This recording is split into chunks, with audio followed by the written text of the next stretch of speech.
Okay, this is factory floor sort of stuff. I have, in January, I started with, actually it was January, maybe in December, I may have started with Thomas Cromwell, A Revolutionary Life. Started reading that, and then close enough to the beginning of January, I started Wolf Hall and read Wolf Hall through January. And then after that, because this is all the Thomas Cromwell quartet, I read Bring Up the Bodies, Hilary Mantel's the second novel in the series, which, if I had troubles with the first one, my first read, and was slowly converted, Bring Up the Bodies definitely marked very much the turning point of, this is a book that will put Thomas Cromwell through his paces in a proper sort of way. And then the thumper, the big one, the final novel, which almost feels like two novels. There's like two novels in there of The Mirror and the Light. There's a certain halfway point in here where I felt like it was like, okay, there's one novel done, and now it's like, oh, who are you going to get Henry to marry next? And it's like, oh fuck.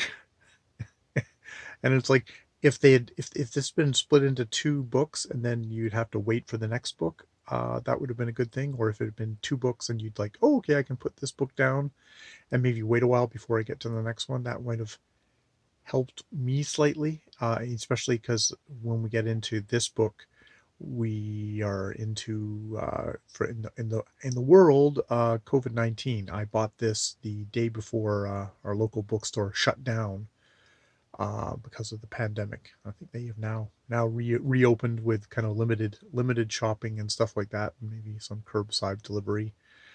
But so that, and then once I'd finished that, because I'd paused here with Thomas Cromwell, thinking like, I think it was Shading Things, Dermot McCulloch's extremely thorough, extremely like kind of blizzard of primary documents of having a good hard look at Thomas Cromwell, was somewhat getting in the way of, even though the books complement each other and they don't particularly contradict each other particularly, in what they do.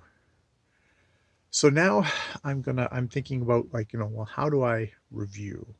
I don't think I review the entire series other than to just, thumbs up at the end. I think all I'm gonna do is I will say that I finished this, and that, like, that it was challenging, that it was a little austere, but it was a quite good read. It's what I asked for in my history, which is looking at the facts. There's interpretation of those facts, but it's strongly based on facts, and strongly has a deep well of what I feel like. This is a fellow who didn't just go to other authors and see what they thought about it. He went to the primary sources and really did the work, to give you an idea of Thomas Cromwell.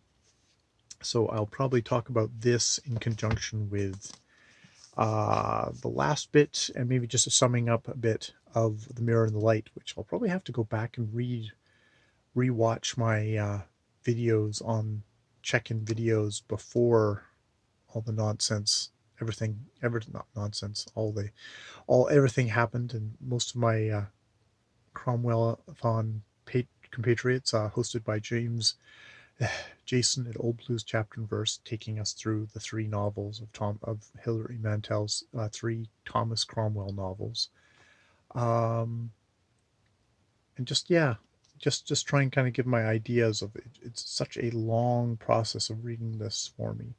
There's apparently some views that if you can't read a novel within 2 weeks, you might as well not read it, because then you can't keep it all in your head.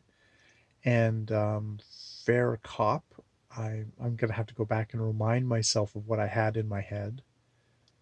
That said, as a slow reader, as someone who kind of ekes his way along, I had a lot of enjoyments. I had a lot of frustrations, in different parts of this novel. I had more frustration in this novel than I did in the other two. And perhaps part of that is length, part of that is the repetition of the story. These are all notes to try and give to myself, to try and do a brisk brisk sum up of my feelings of the mirror and the light that I can then drop whenever the world feels like it has a brief moment of breath, where I can drop it into the general stew before someone turns the blender back on in the stew pot. Why does the stew pot have a blender? And everything just gets mulched into one big slurry again. Yeah, I thought I'd just sort of sit and like, yeah, I think it's go through the videos. Um, it was actually useful reading the biography, and it because it really it was quite rapidly just went into the final days of Thomas Cromwell, which, well, the bit of the marriage of Anne with Anne of Cleves, and then the disastrous marriage of Anne of Cleves to Henry the Eighth, and then basically into Cromwell's quick fall. It's like Henry went from loving him, needing him, needing him too much, to despising him for needing him too much. Uh, and then basically they needed an excuse to get rid of him, just like all he needed was an excuse to get rid of all his wives. Anne of Cleves actually sort of makes it out the best of the lot that I've seen so far. So and I don't think the other ones. Yeah. So it's it'll be interesting. It'll be interesting to see. I mean, the mirror and the light. Part of that mirror is Henry as the mirror. Does that make Cromwell the light that is shining on Henry and then beams off and has changed things so much? Um, Various different interpretations of the mirror and the light, which I guess I could use as a structure to think about this massive tome, which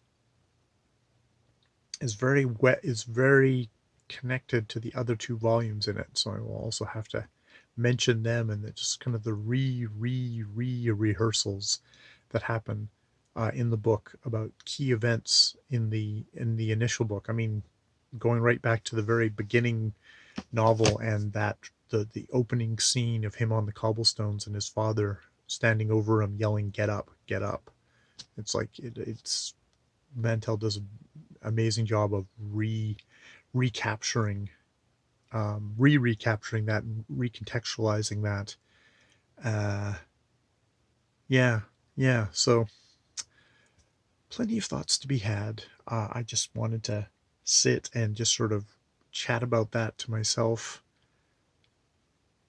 in preparation for then trying to draw all that stuff together. And it's kind of a little bit intimidating, but hopefully this kind of making a video like this will help. And then I'll just sort of try and make notes and go from there. Yeah. All right. More later.